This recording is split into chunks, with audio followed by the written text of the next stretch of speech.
Hello, welcome to P Gurus. So today we're completing the unanswered questions from episodes 69, 70, 71. And please do like, share, subscribe, and comment. Even if you want to abuse us, but do leave a comment. It helps the algorithm. Okay, let's start with the Q&A. Ganda Batata, why is there no animosity against Americans by the Japanese after they dropped nuclear bombs on them? I can't imagine India not having animosity against Pakistan if it dropped nuclear bombs. See, it depends on the occupation that comes after. Do you see any much animosity of India against Britain? No. Jibes, yes. So even in Japan, you'll find that. I think mostly it has to do with the fact that it ultimately the American occupation led to a long-lasting restoration of democracy, that they put in a lot of money to help build it up back again to a developed country, etc., etc. So it ameliorated a lot of the pain. There is still lots of jibes, and there is a small segment which does have a lot of animosity against America, but it's tiny fringe somewhere. Anubhav Rai, why spurious liquor of unknown brands is sold in Tasmac? Is it? I did not know that. And why is TN government playing with people's health? Well, TN government, understand, liquor, I think, is one of the biggest revenue line items. The last I read was, I studied this long back, it was something like a quarter of Tamil Nadu's revenue was based on liquor sales. Now, your life and liquor and quarter of the revenue, what do you think they're going to prioritize, buddy? That said, I have to say, Tasmac sells some fantastic stuff. There's a rum called Copper Barrel Rum, which I think is one of the best rums in the world, which sells for something like 380 rupees. It's actually really good.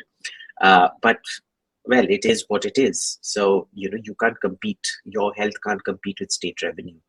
Next. Giga Chad, planning to do master in ITCS in Australia. My goal is to be rich and help Sanatanis and mediocre in studies. So is it a good idea? It'll cost me 30 lakhs and some of my friends getting 20 lakhs in India. Well, I don't know, buddy. If when you say mediocre in studies, are you good in ITCS? Because, you have to have a passion for it. From your question, I'm not seeing any passion for it. Your passion seems to be to become rich. My passion was never to become rich. My passion was to work in this line, and it just so happened that it paid me really well. So you have to follow something that you're passionate about to become rich in the first place. Next. Manthan, how come Mexico, Thailand, Vietnam have become such popular tourist destinations and not India? Well, guess what? You're far less likely to get cheated in those places. Things are much better organized. Things are crystal clear. You're very safe in those places. In Mexico, you'll probably, if you're a local Mexican, you're not safe. You'll probably get shot by a drug gang. But if you're a tourist, you're pretty damn safe as long as you don't venture into the drug areas. They do a much better job of marketing. There's much more positive experiences that people take back home from there. Whereas from India, I get 3 complaints. One is law and order. The second, and law and order is a very generic complaint. It doesn't make or break a thing. The second is more problematic, which is that it is very expensive, and that's actually true. If you look at how much you get charged for, say, a chicken stir fry in Thailand, Vietnam, or Mexico, it's something like $1, $1.50. In India, a chicken stir fry will easily be around $4 or $5 plus. Okay, so expense. The third is kind of related, which is getting cheated, where they think tourists are basically a cash cow. And the only other place I've seen a similar kind, not the same, not cheated, but harangued, are Peru and Mexico.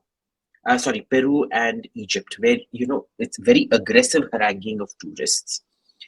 And this is related to these 3 points where, there's a very aggressive marketing of tourists that happen out here, but there's nothing to follow up after that. So it's the expense, it's the haranguing, it's the lack of advertisement, it's getting cheated. Basically, that's your thing. Next. Abhijit Tomar, your thoughts on Al-Faw in Saudi and Gobleki Tepe in Turkey. Is any Hindu connection indicated? No, boss. Just because they're pagan doesn't mean they're Hindu. Hindus, what you need to understand is that almost every civilization has a rain god. Every civilization has a wind god. Every civilization had a god with a thunderbolt of some sort. Okay, because rain, wind, thunder, lightning, these were all things that used to awe the ancients. So they created gods for them. Just because everybody has one doesn't mean it's Hindu. But there is no connection with India. Next. The other day you mentioned Tom Hanks as being an average actor. Could you name a couple of best all-time actors? Brando, Daniel Day-Lewis, Meryl Streep, Denzel, Mohanlal. Well, definitely not Meryl Streep, boss. Overacting ki bhi had hoti hai ek kisam se. I don't know why a lot of people think Meryl Streep is great, but no. Daniel Day-Lewis, yeah, depending on the role. Marlon Brando, no. I don't know, boss. I mean, I don't. I can tell you bad acting when I see it. I can't tell you good acting when I see it. That's the problem. Next. Bhaskar Upadhyay, should BJP India help Bhutan's economy? No, we absolutely did not. And look, the rape and killing of the Lhotsampa is still history. Look what they're doing right now. There are elements of the government, within the Bhutanese government, actually actively collaborating with the Chinese in order to screw India over. So no, we should not be helping them. In fact, I've said this for a very long time, for the last 3, 4, 5 years, that you need to start taking Bhutan very, very seriously, that they're going to jump the fence and start strangulating them now. Next. Eva Ackerman, why do you think Mayajal theory is overrated? What is Mayajal theory, Baba? What will be the future of the three-front alliance in KCR and national politics? Three-front alliance का तो कोई chance ही नहीं है, boss. अभी front ही नहीं बना है, third front. KCR is good. I don't see KCR and his party going anywhere for any time soon. But I don't know what this Mayajal theory is. Next. Arnav Agarwal, in one video of Sathology, said the shipyard near his home can assemble days in an emergency. What will we do in an emergency? We will do bhajan kirtan in an emergency. That's what we do. We live Ram Bharose. Next. Akash, condemning political killings suits the politicians. But why do the thought leaders in non-left space not pursue distinction between Burhan, Wani and Godse based on the validity of reasoning? Well, boss, because they're both political killings, no? They're both political killings. The question is, who is pro who? Godse was fundamentally pro-Hindu and pro-India, and he saw Mahatma Gandhi as selling out. Burhan Wani is pro-Islam and pro-Pakistan, and he sees anybody who collaborates with India as a traitor. So I don't think there's much of a distinction to be made. If you're willing to kill for a political reason, it is kind of equivalent. The only thing you can justify it is based on the fact that you will make concessions for people, your co-travelers, and you will not make concessions for people who don't travel with you. I'm quite clear about that. I wish politicians were. Next. Guru Prasad. As per an article published recently, Indian nukes are relatively less weight. Less weight in kilotons, that's less yield. Kilotons is yield. Weight is kilograms. So I guess you're saying yield. Okay, Pakistan and China are megatons. No, you'll notice that most countries don't have megaton devices. They're not necessary. What you realistically need is multiple re-entry vehicles, because instead, imagine this is a spread out city. Instead of putting one megaton device on top, if you want to kill people, it's much more effective to send 500 kiloton devices. That is 5 devices of 100 kilotons each, which do a much more effective job in spreading the kill radius. So it's not a lag behind, it's a question of need or necessity. Russia used to have several megaton devices, America just a few here and there for very specific counterforce strikes of deeply hidden targets. See, we are very clear that when you say massive retaliation, you're not talking about counterforce. You're talking about counter value, which is to say population targets. If you attack us, we annihilate you. We don't go in for counter force strikes, which is usually a sign, not always, but usually a sign of first strike.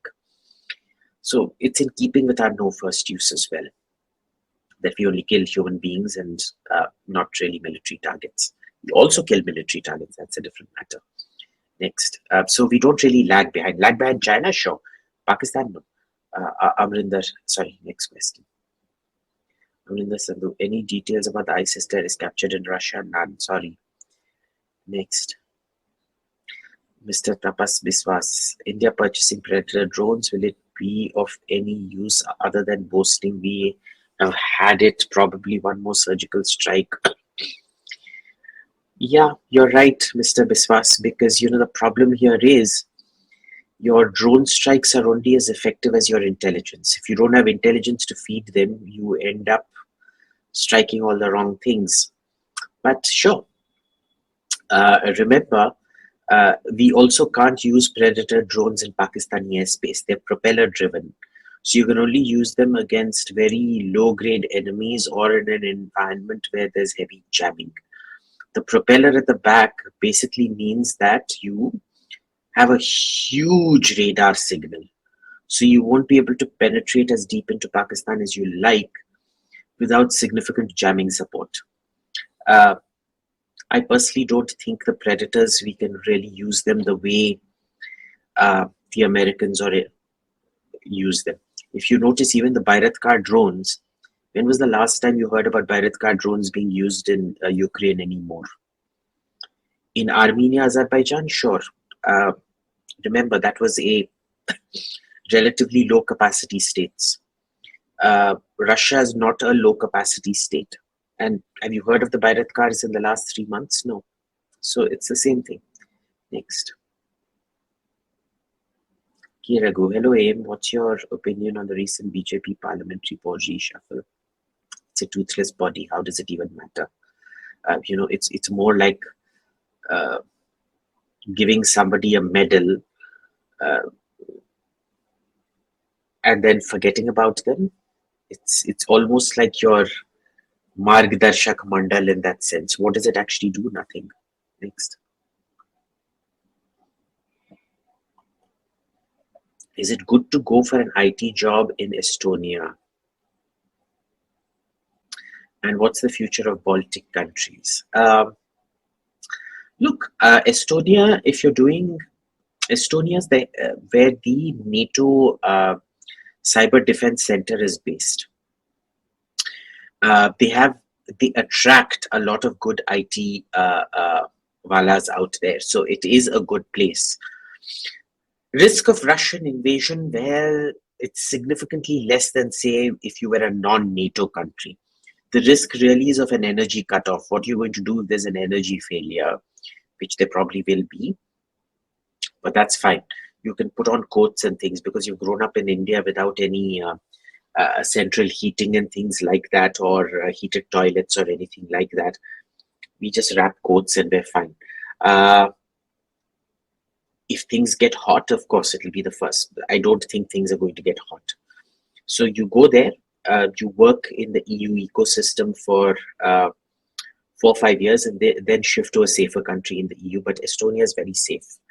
I mean, safer only in terms of a Russian invasion if everything goes boom. I don't think anything's going boom at the moment. Future of the Baltic countries, boss, I don't know. I honestly don't know. Personally, I feel Russia has an agenda out for them. And I don't know if time is on Russia's side or not. Next. Anvesha came, since you're so close to Dr. Swamy, why do you think he's a Gandhi Bhakt and you're a critique? Both your views seem to be converging a lot on issues. We disagree on a lot of things. It's not just Gandhi. We disagree on what China is doing in India. We disagree on the Air India sale. We disagree on agar Rafale mein corruption hua, etc., etc. So, just because you're friends with somebody doesn't mean you have to have the same point of view. And you can disagree. Next. Akil Sheikh, why India is not good at global public relations campaigns? I'm in Canada and I see so many negative, inaccurate reports in India. Good question, Akil, because the people who are in our Lord and Master, the great ruler of our country, has a great fondness for third raters. So the people dealing with your PR are fundamentally third raters.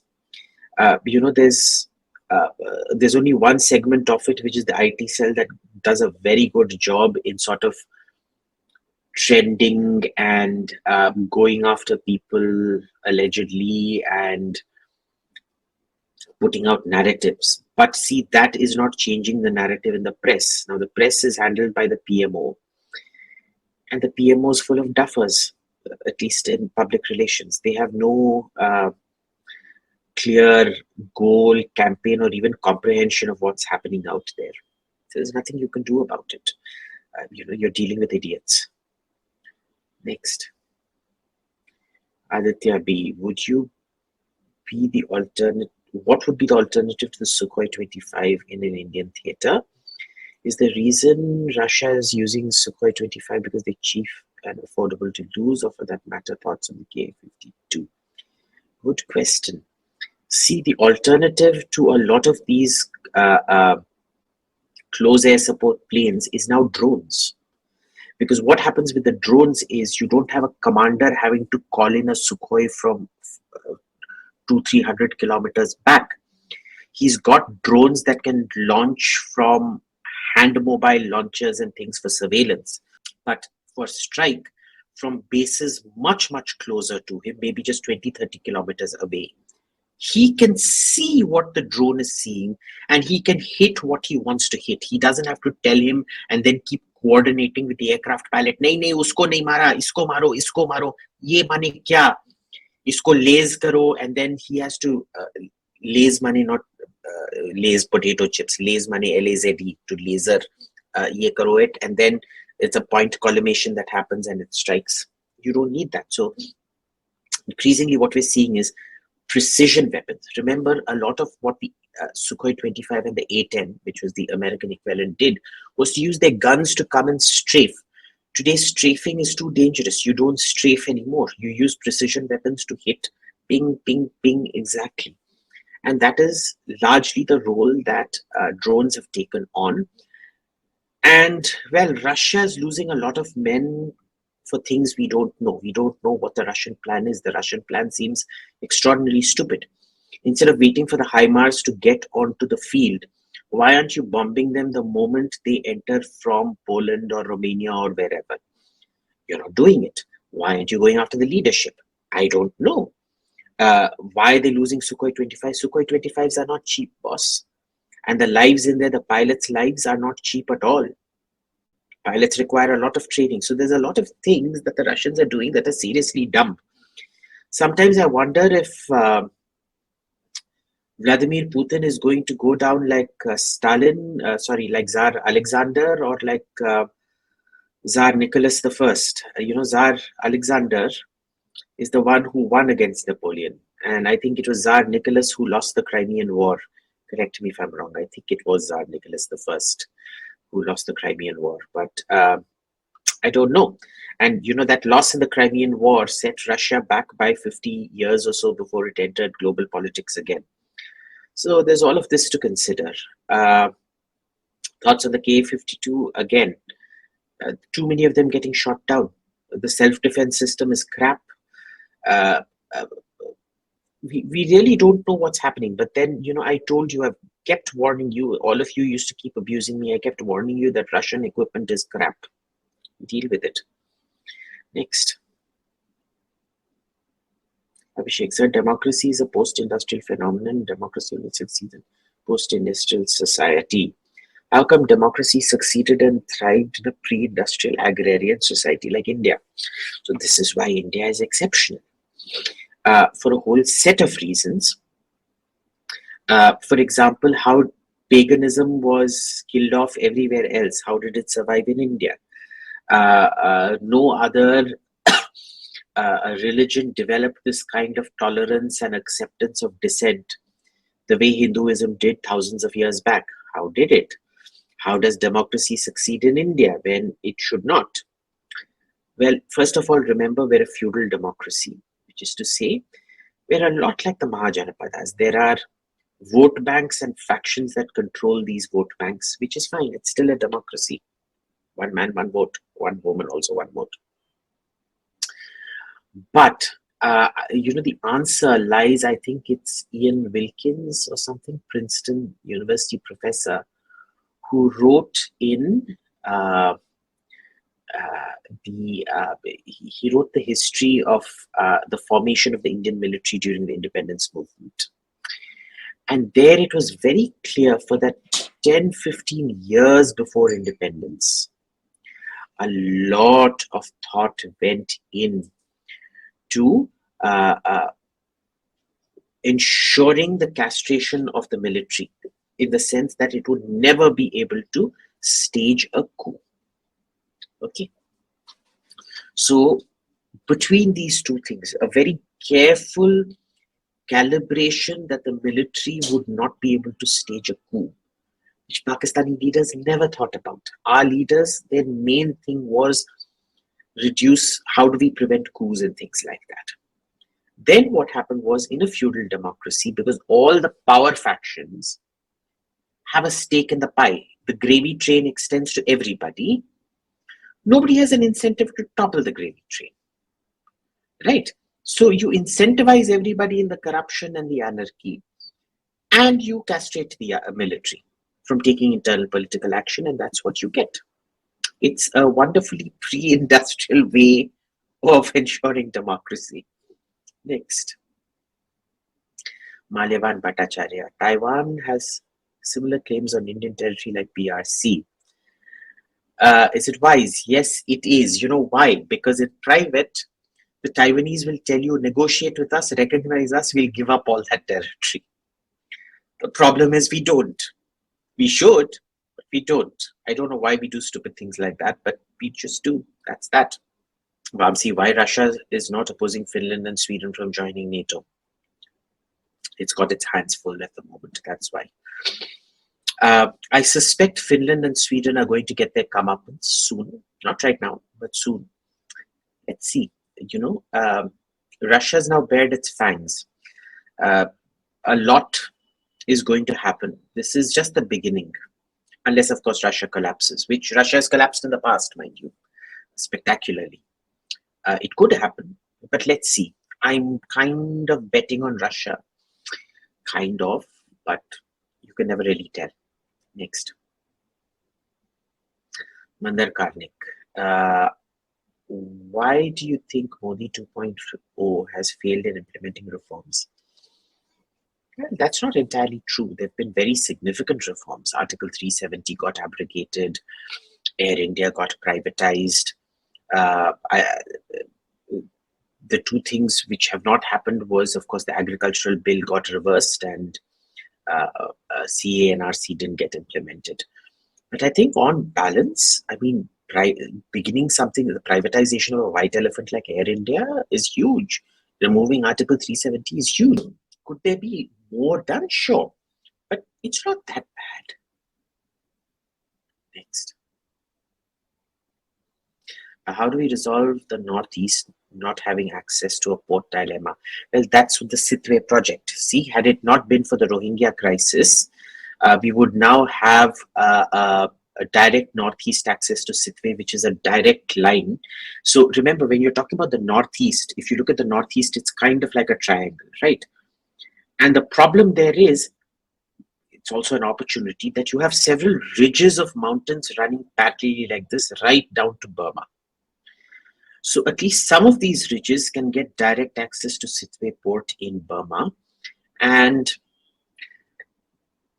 that is, it was one of the projects. Now it's been put on the back burner for whatever reason we don't really know. I suspect it has a lot to do with the Rohingya problem. But I don't know why the press also doesn't raise it, but that was exactly what Sitwe was meant to do. I don't know where it stands. We've looked at satellite imagery about 2 years back and nothing had been done. And there's been no updates, no press asks questions, so we don't know. Next. Are there any reconstruction of medieval battles of Indian kings? Yes, there are. Google First Battle of Tarain and Second Battle of Tarain on YouTube. And Odd Compass has done a complete simulation of the Chora naval attack on Srivijaya. So Odd Compass is one, and I think I forget who the person was who did Battle of Tarain. Let me just check. History Marsh, this channel. History Marsh it's a very good channel. He's done the Battle of Tarain. You can see here. This is the second Battle of Tarain. There's also the first Battle of Tarain that he's done, very well explained. And then there is Odd Compass, who has done the Chora invasion and sacking of Srivijaya. See this one? The time an Indian kingdom invaded Southeast Asia, Rajendra Choran and this thing. And this is also a very good channel. He's an Indian and he focuses on animating and explaining Indian history. I highly recommend him. So go watch that.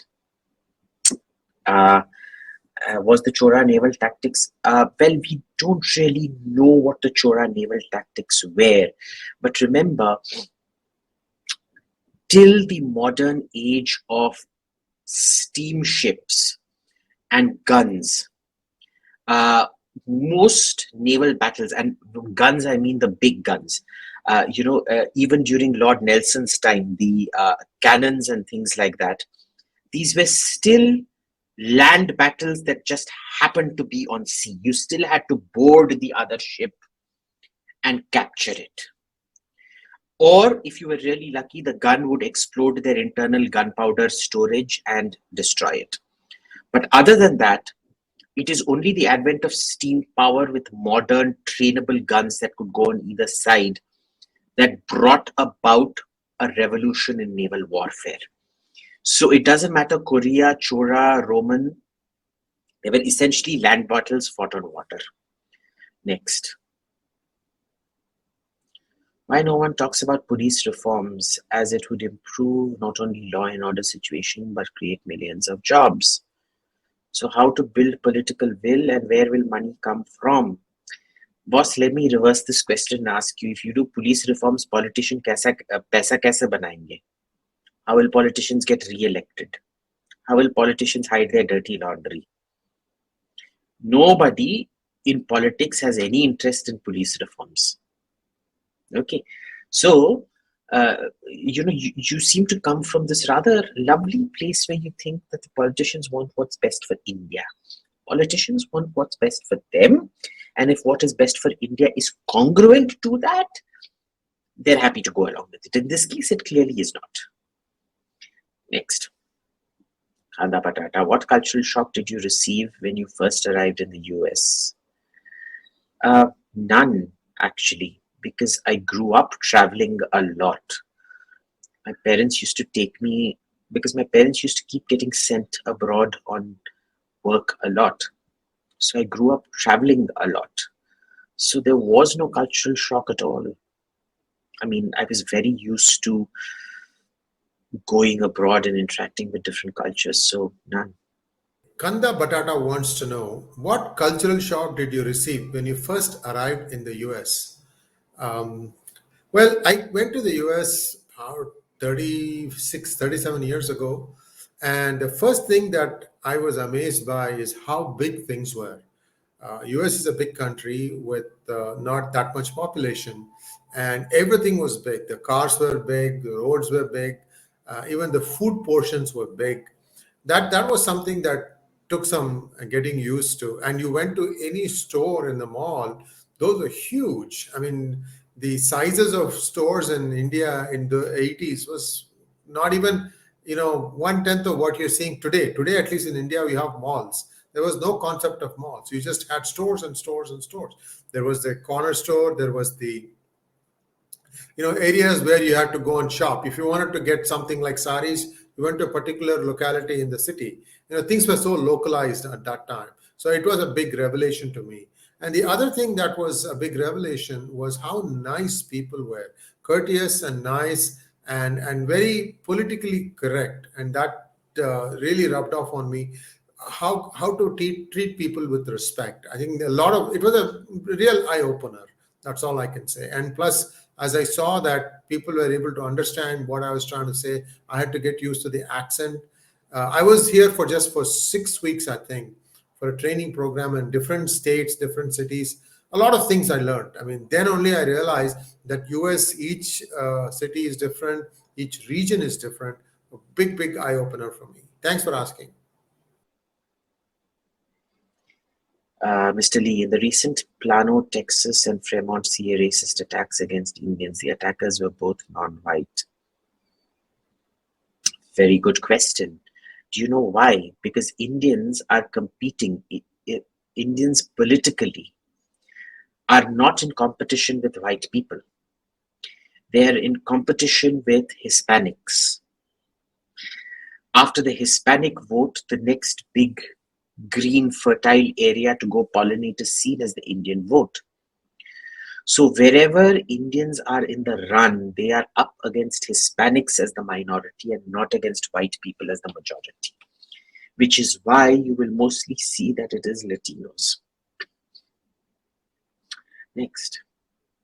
Simple life. Superconductors can replace semiconductors. Why aren't Indians not looking into superconductors? We have vanadium ore available in Arunachal, can be used instead of niobium. Very good question. This is like India still developing its 4th generation fighter when America has already test flown its 6th generation fighter. Then the Air Force doesn't even have a 5th generation fighter. Tell me a country whose Air Force does not have a 5th generation fighter, despite America having one for 20 years, a country which is still trying to produce a proper 4th generation fighter, when one country has already flown a 6th generation fighter and a consortium of 2 separate consortiums of other countries are already deep into the development of a 6th generation fighter. Do you think they'll even think about smaller things like superconductors versus semiconductors? Obviously not. Why do you think that we think that far ahead, boss? Next. Mr. Lee, why are Indian and East Asian English accents ridiculed in Western entertainment productions? How come all other accents are exotic and sexy? Is this the strategic pitting of Abrahamic versus others?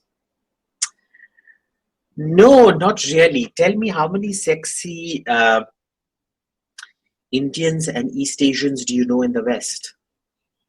The image of Indians in the West is hardworking geeks if they're from India, or if they're from Pakistan and Bangladesh, they're blue-collar laborers and thieves. Okay. On the other hand, how has Venezuela or Brazil or Colombia sold itself to America? It's sex appeal right from long back. I mean, you look at what was her name? Carmen Miranda.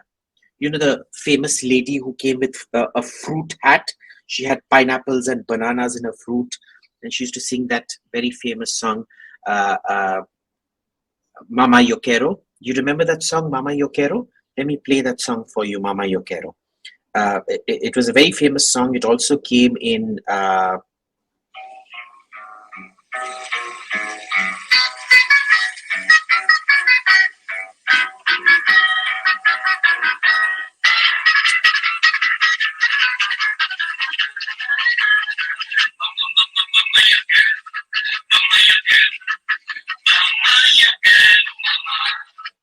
You remember this song? It was always sold with sex appeal.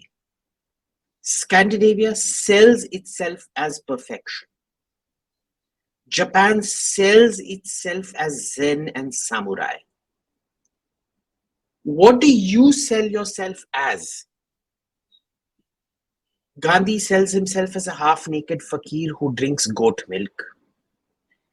Morarji Desai in a speech to America goes and talks about drinking your own urine. What are you selling yourself as?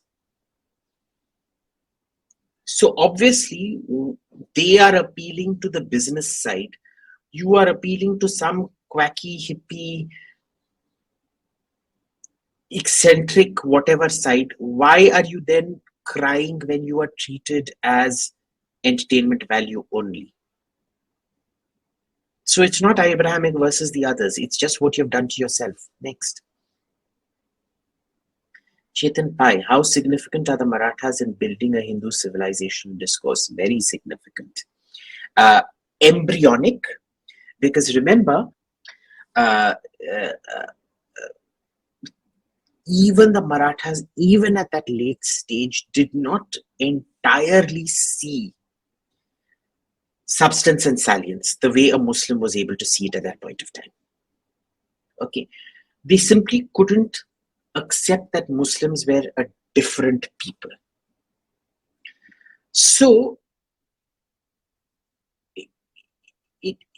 it was nascent because at some point they did see the Mughals and Muslim kingdoms in general as implacable foes.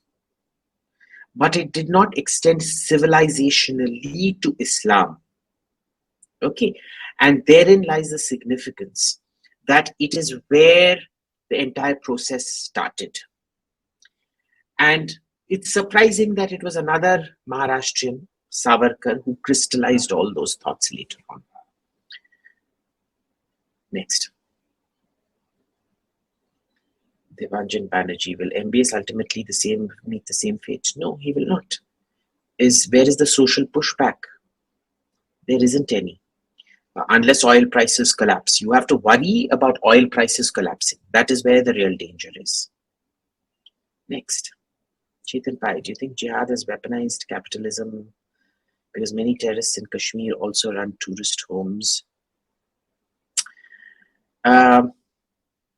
Look, jihad benefits from capitalism. It hasn't weaponized capitalism. It benefits from capitalism. Because essentially capitalism allows individuals a great deal of economic freedom, and then you do what you can with it. But tourist homes aren't the main source of jihad funding, Chetan. The main source of jihad funding is in Kashmir is construction, number one. I was hoping the government understood that, because when Amit Shah announced it in Parliament, he spoke about concrete, the prices of concrete, which one of the big ways in which money gets laundered for terrorism. And the second is students going to Bangladesh for medical studies. But none of those have been cracked down on. But it has really nothing to do with capitalism, as it has to do with crony capitalism and the lack of regulation which any good capitalist society will have. India does not. Next. Shashank Sharma. Hi Abhijit sir, please tell us about the Hyksos and their exodus of 1580 BC. Ralph Ellis says it was the Israelite exodus. It was not Israelite. We don't know what they were, except that they were Semitic. The Egyptians are also a Semitic people. They're called Nilo-Hamitic. But we still don't know the nature of what the Hyksos were, who they were, and if they indeed got kicked out in the way the Exodus describes it. Because all the genetic studies of Israel show you that the Israelis seem to have been there in Israel for a very long time, way before 1580 BC. Okay, uh, so it's not really, they haven't come from someplace else, the Israelis. And the Hyksos, again, we don't know the Hyksos language. So it's impossible to place them, except we're fairly certain that they're Semitic. Uh, Again, it's more deduction, because from that side you must be Semitic, therefore you are Semitic, kind of thing. Etymologically, we can't place their names properly. There should be some connection. No, there is none. It's just convenience. Oh, the Egyptians kicked out the Hyksos. The Bible says they were enslaved and they came from Egypt. Therefore, the Hyksos must be the Hebrew. It's not the way it works. Next. More or less a question to both. Which US states are best for tech jobs? Which ones will be safe in the event of a civil war? Well, either of the two extremes. So if you live in Texas, which is red, or if you live in New York, which is blue, or Seattle or California, you're safe. Or if you live in, say, well, Arizona's turning blue, Arizona's purple. The purple states are dangerous. The hard red states are good. All the tech jobs are moving to the hard red states because tech companies are fed up of wokeism. So the problem is they move to the red states and turn them blue.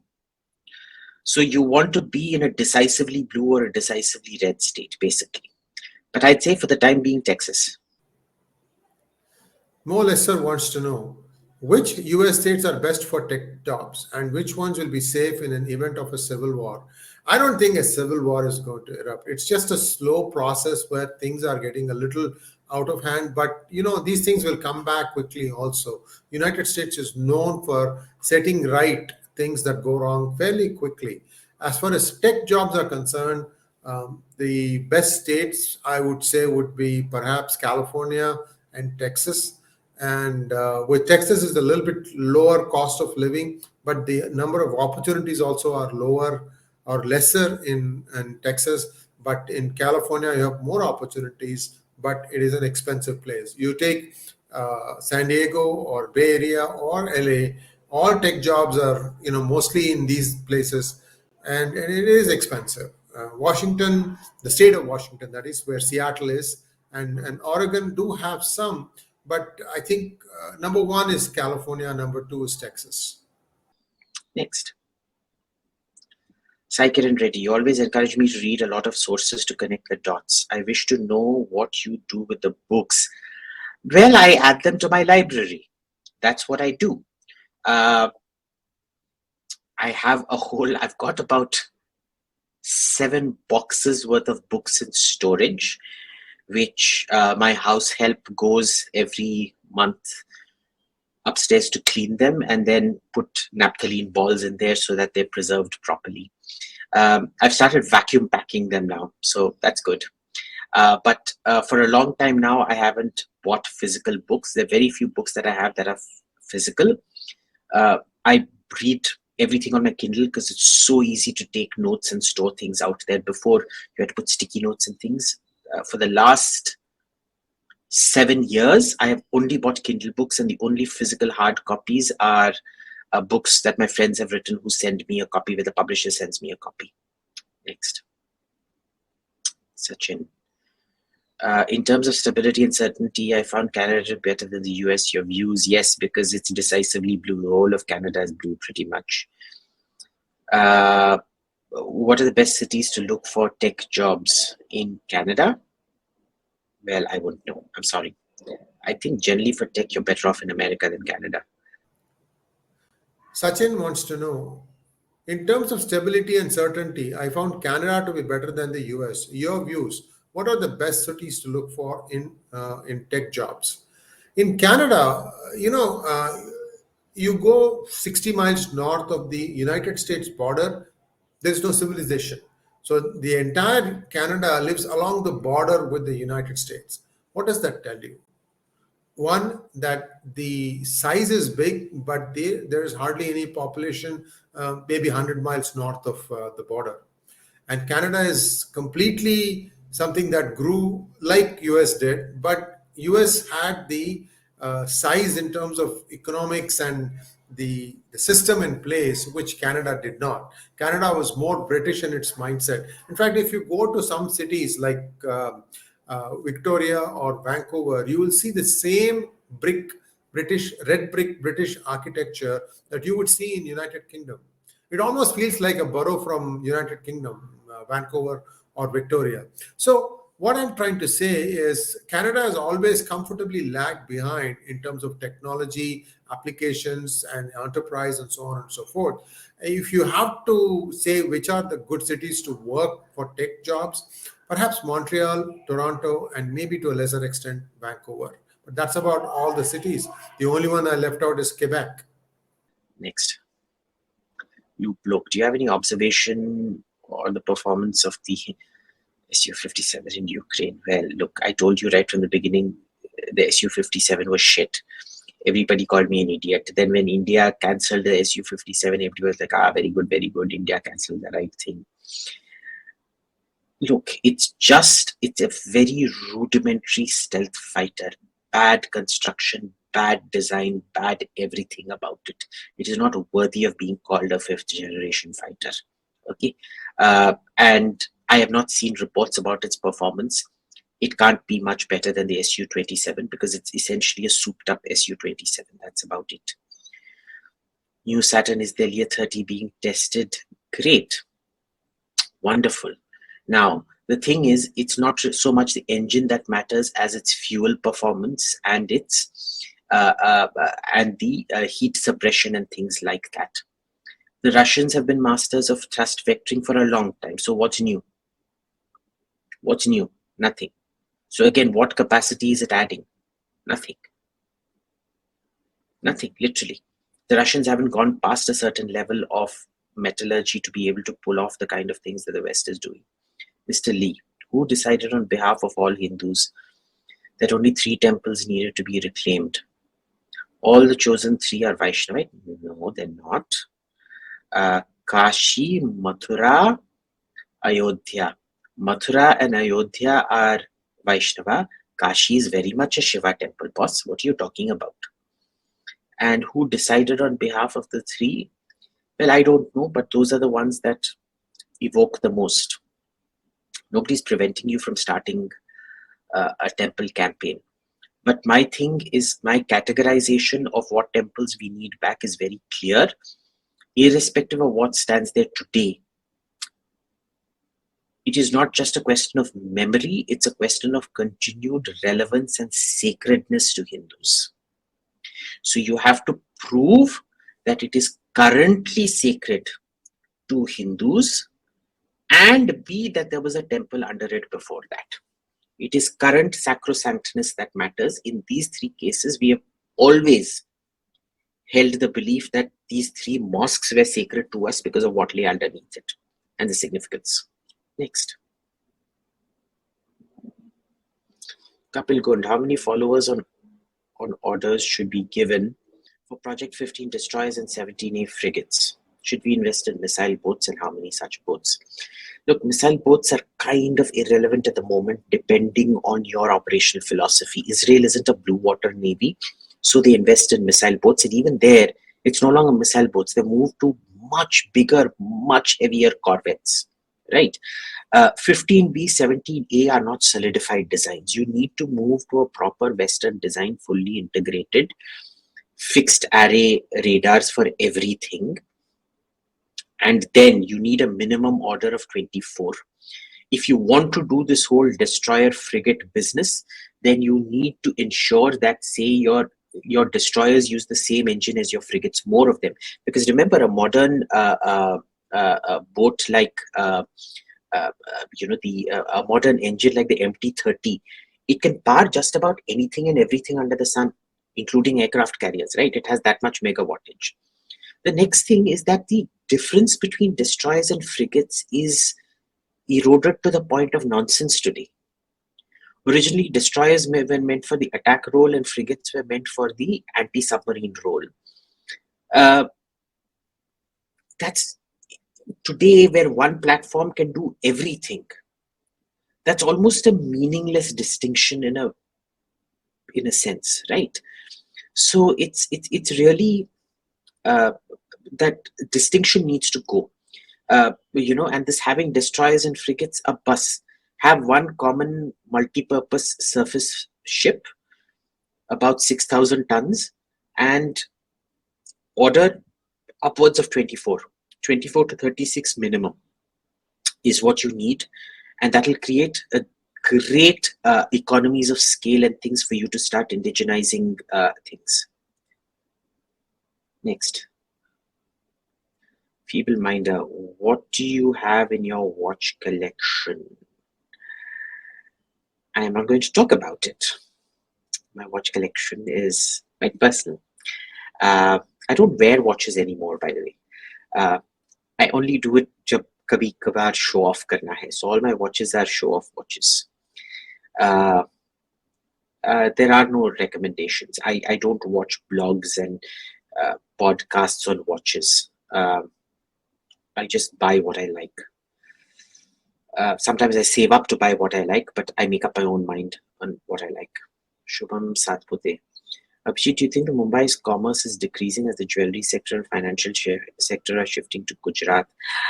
I'm not too sure, because Mumbai still remains financially very important. I'm not seeing that shift as much. Jewelry, of course, it's always been Gujarat, no? I'm not really seeing that shift happening, because remember, all these things require a huge amount of connectivity, which you get in Bombay, which you don't get in Gujarat. But no. No. Next. Why were the Marathas so successful in the northern plains against the Turkish tactics? The Mughals did not have Turkish tactics. They in fact toned it down. Remember, we've discussed this in the War Horse podcast on Charvaka. The Turks, once they came to India, used to, because they kept emphasizing cavalry, would become weak because India can't produce horses. And that's discussed in that War Horse podcast. So by the Mughals, by the time the Marathas came, the Mughals were completely ineffective as a military force by modern standards. And they went on losing to invaders. Remember, when Timur came under the Tughlaqs had become so Indianized that they couldn't defend against Timur. When Nadir Shah and Ahmad Shah Abdali come, the Mughals are incapable of defending against them, because they've been completely, they keep focusing on cavalry, but they don't have good cavalry, and they're wasting huge resources on cavalry, which they can't sustain. A lot like India's defense procurement situation today, by the way. Next. Unirider, is it fair to make a distinction between the US, UK-led Anglo-Saxon West and a European-led Eurocentric West? It is not homogeneous, but it's an overlapping block. Europe emphasizes values, UK, US, not so much UK, really the US, it's not UK-led, it's really US-led. I mean, UK isn't even a fart in the entire equation. Is an emphasis on political and military. But they're not homogeneous, but they're multiple facets of something very similar. Next. Manthan, how come Israel was able to conduct Operation Entebbe? Well, because see, they've always focused on operational capacity. Israeli industry is world class. You know, it was an Israeli contractor who built Entebbe airport, which is why they had all the details of Entebbe. Right. So, number one. Number two, Uganda was a very low capacity state. Even the countries they had to fly over, Sudan, Ethiopia, etc., to get to Uganda, were low capacity states. Pakistan is not militarily a low capacity state. They're a very high capacity state. Iran is also militarily not a low capacity state. So you're looking at power differentials. Israel always focus on operational, always have these contingencies at the back. And India Alas, not. And neighbors much stronger, Israel, well, distant neighbors. At that time, their immediate neighbors were very strong, but their distant neighbors were not. Could India pull off something like this in the Maldives? We did. Remember in the 1980s, Rajiv Gandhi sent something. That's kind of the power differential you're looking at. Gyanendra Shukla, Nitin Gadkari is removed from the board. Will they also take the ministry from him? Do you see any changes in the future? I don't know, but remember, organizationally, Nitin Gadkari ji is the most. He was groomed for the prime ministership, and he has all the abilities that Modi does not. And he's also, well, uh, not as politically powerful as Modi is today. So, see, when you talk about competence, Nitin Gadkari is here, Modi is here. But when you talk about election winnability, the situation reverses, no? So therein lies the problem. So Modi will always see Nitin Gadkari ji as the primary threat. So, well, I don't know, but I think in threat perception terms, uh, they will always see Gadkari ji as the primary threat. Next. Luke Bloke, do you like filter coffee? I love filter coffee. I make my own filter coffee mix in Sitapur copper apparatus with 80% Ruta Maya coffee and 20% organic French chicory. If you like to try cause coffee. Yes, I do like to try coffee. I always like to try new coffees. Uh, I have my shop in Madras, who I pay by phone pay, Paytm kind of thing, and they keep couriering me their coffee. They're fantastic. Uh, and it's the same 80-20% blend that I use. It's a local blend. I don't use any foreign chicory or foreign coffee because I generally prefer it. And yes, I do have my own brass coffee filter for making it, but I also have a cappuccino machine that does multiple drinks for me. And I also have instant coffee, which I use for desserts, but I have a fantastic Vietnamese. By the way, I'm going to show you this. Hang on, I'm going to bring the sachet. Uh, it is the best instant coffee. It's 3 in 1. So it's got the milk, it's got the sugar, and it's got the coffee in it. It is what a real coffee should taste like. Um, and I'm going to show it to you. So it's a Vietnamese company called Dung Trang, and it's called, as you can see, G7 Instant Coffee Mix 3 in 1. Can you see this 3 in 1? So I buy packets of this. You get these big packets for about 2,000, 2,500 bucks for 100 packets. Totally worth the money. It is hands down, this instant coffee is better than a lot of professional coffee shops coffee that you get in this country and abroad. Once you've tried Vietnamese instant coffee, you're not going to go back to any other kind of coffee. So I highly recommend you try this. Next. Manthan, did PF perform better than the IF in the 65 war? Not really, but kind of yes. Relatively, given fewer planes, they generally did better. 65 was an all-up disaster for India. Not disaster, that's overstating the case, but we didn't do terribly well in 65, let's put it this way. And definitely in the air, the Pakistanis did marginally better than us, which, given the fact that they were smaller and all of that, was actually a pretty good showing. How do you compare both after the 27th February 2019 dogfight? Like I've always compared them.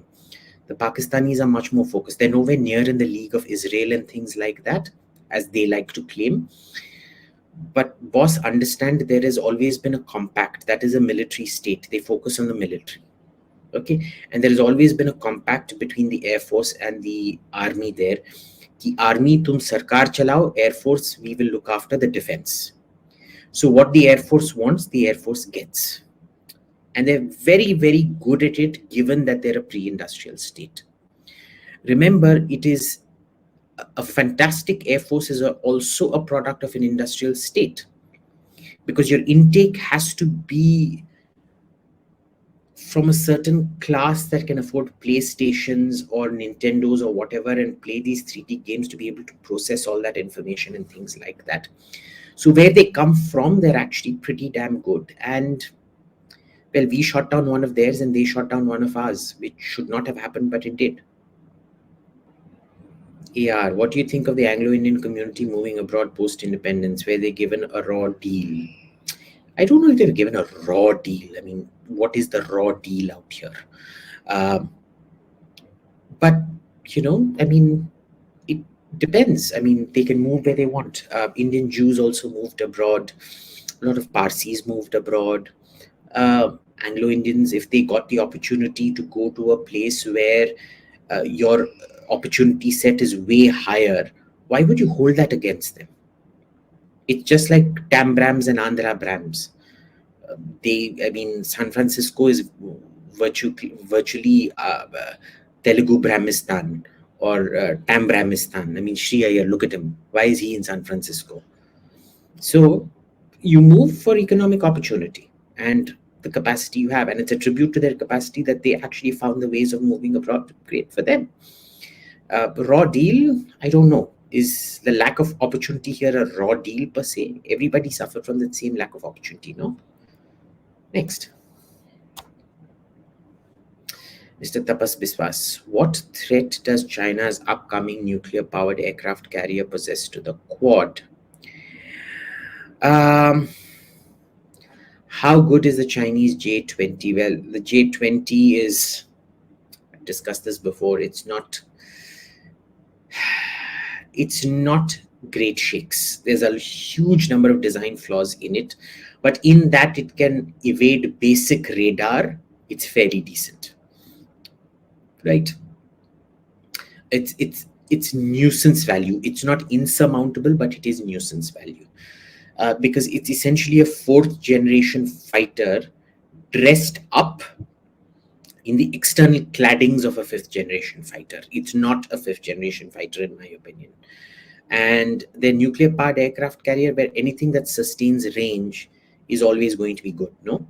So it's basically the current threat plus range.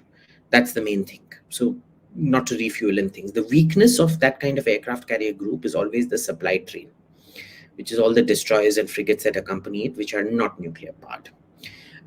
But does it add to the threat? Of course. Substantially, no. Marginally, yes. Next. Giga Chad, why there are a lot of young people getting heart attacks worldwide? I don't know. Especially in India, I don't know. Connected to the coronavirus conspiracy, I don't know. I'm sorry. Do I look like a health person to you? I'm like fat, obese, and bald.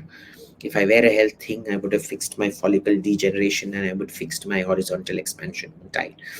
Wrong person to ask the question to.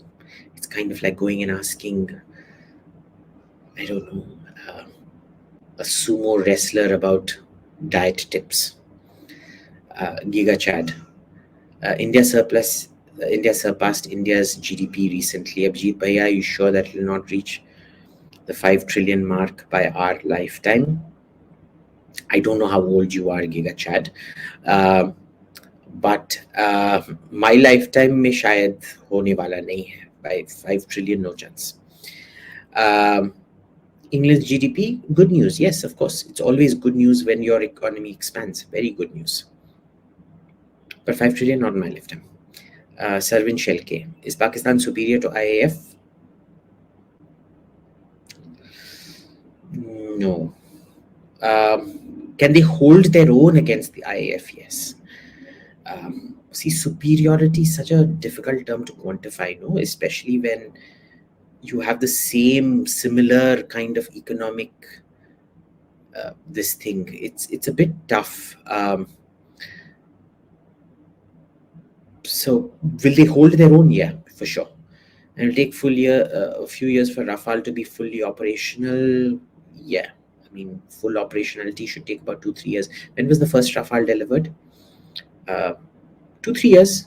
That's from the delivery of the first Rafale. But then to create the complete pilot core takes a while. It's a pilot that you really have to invest in there. So what time लगता है? Murli Datta, Kuchi Bhotla. Both of your opinions on boycott Bollywood, I think it's an absolute cringe and losing credibility. If you want to boycott it, boycott it. I can't prevent you, no? I haven't tweeted any boycott Bollywood. I normally don't really watch Bollywood anyway, but uh, is it cringe? I don't think the trend itself is cringe, but the credit that the boycott Bollywood hashtag walas are claiming that movies lost out because of them is cringe. Yes, it definitely did not because of them. They at most were marginal. Murali Datta Kuchibotla, both of your opinions on boycott Bollywood. I think it is absolute cringe and losing credibility. Sri AG, can you have J. Sai Deepak on your podcast? Yeah, I definitely try and get Sai Deepak. For some reason, he's been very busy and he's now promoting his second book. The first time I tried to reach out to him, he was promoting his first book and he was busy with that. Now he's busy with the second book. Hopefully sometime soon. You know, I used to think that there wasn't any truth in the Bollywood narrative that people were pointing out. Look, these guys are always taking one side. Until maybe 5 6 years ago, when there was, you have to take a look at it in a very objective manner, and then start looking at why is it that the bad guy is always a certain type, a certain caste. Why is the good guy always a certain type and certain caste? And why is it that some people keep getting chances? They're not exactly what I would call as top tier actors or physically endowed, and yet they seem to be always scoring. And there are other people more talented. I'll give you one example. Um, Son of Nutan. I don't remember the name of the guy. Um Bell, I think. I don't remember. Monish Bal. Monish Bal. Such a talented guy. He never got his chances. And there are many such people. Kabir Bedi, for example, or Vinod Khanna even. Uh, they could have done, they were all like, the talent wise, they looked really, really good, very, very well physically built and so on, but didn't make it big in Bollywood. And yet the Khans made it big. None of the Khans, I would say, are more than ordinary. Yet they were made to look extraordinary, and I think that's where the fallacy is. And why were these people being propped up all the time? This is where the narrative kind of fell off of the rails. Mr. Tapas Biswas, Pandya dynasty royals had a recipe of meat and rice cooked together. It's the ancestor of the pulao. You know the difference between a pulao and a biryani. In a biryani, the rice is cooked separately for the induction phase and for the absorption phase, and then it's cooked with the meat over roasting meat for the steaming, the fluffing up phase. That wasn't the Pandya dish. The Pandya dish was absorbing meat stock, which is a pulao. So it was a pulao recipe. And is it the precursor of biryani? Yeah, it is. Sharvin Shelke, is the F-35 really expensive today? Some sources quote the base price as 80 million. Correct. It is actually one of the cheapest fighters are available today. Remember, the expense of a first time purchase is always much higher than the second tranche purchase. Why? Because you have to buy all the support equipment, the training for maintenance, the training for troubleshooting, the training for the pilot, etc., etc., etc. And because it's a completely new way of fighting, the pilot has to go a lot of psychological training to do that shift over and things like that. For a country like India, it will be super expensive because it fundamentally depends on networks.